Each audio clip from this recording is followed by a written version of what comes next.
Assalamualaikum warahmatullahi wabarakatuh. Saya Erlin Kuraisin. Pada kesempatan ini akan mempersembahkan video pembelajaran tentang metabolisme. Metabolisme merupakan keseluruhan proses kimiawi yang berlangsung di dalam tubuh organisme. Aktivitas hidup yang selalu terjadi pada setiap sel hidup.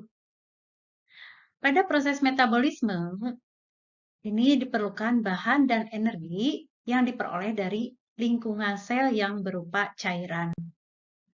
Iya, ada cairan yang mengelilingi sel. Itu ada 4 ya, yang disebut dengan cairan ekstrasel. Yang pertama, gas O2 dan CO2. Kemudian ion anorganik. Yang ketiga, zat organik. Di sini adalah makanan dan vitamin. Dan yang keempat adalah hormon. Metabolisme dibedakan menjadi 2 golongan. Yang pertama, proses anabolisme, dan yang kedua proses katabolisme.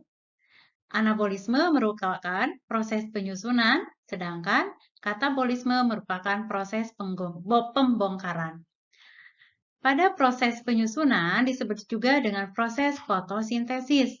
Sedangkan pada proses katabolisme, yaitu proses pembongkaran, yaitu pada proses respirasi.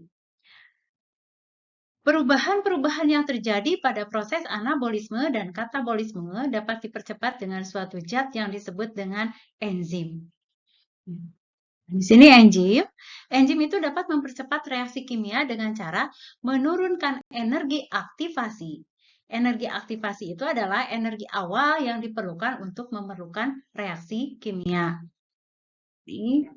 Enzim juga disebut sebagai biokatalisator. Artinya, bahwa enzim dapat mempercepat reaksi biologi tanpa mengalami perubahan struktur kimia. Enzim berdasarkan komponen penyusunnya. Ada enzim yang sederhana dan ada enzim konjugasi. Enzim yang sederhana itu ada dalam bentuk protein saja. Sedangkan enzim konjugasi itu ada dalam bentuk protein dan non-protein. Bagian protein enzim disebut dengan apoenzim yang bersifat termolabil atau tidak tahan panas. Struktur tambahan yang berupa non-protein disebut kofaktor yang berfungsi untuk meningkatkan kemampuan enzim berkaitan dengan substrat. Ini ada sifat-sifat enzim. Enzim adalah suatu protein. Enzim merupakan biokatalisator. Mempercepat reaksi dengan jalan menurunkan energi aktivasi, bekerja sangat spesifik, dapat bekerja bolak-balik, tidak tahan terhadap suhu tinggi.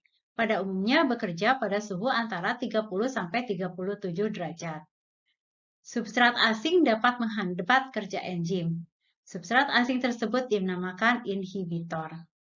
Demikianlah sekilas tentang metabolisme. Semoga bermanfaat. Assalamualaikum warahmatullahi wabarakatuh.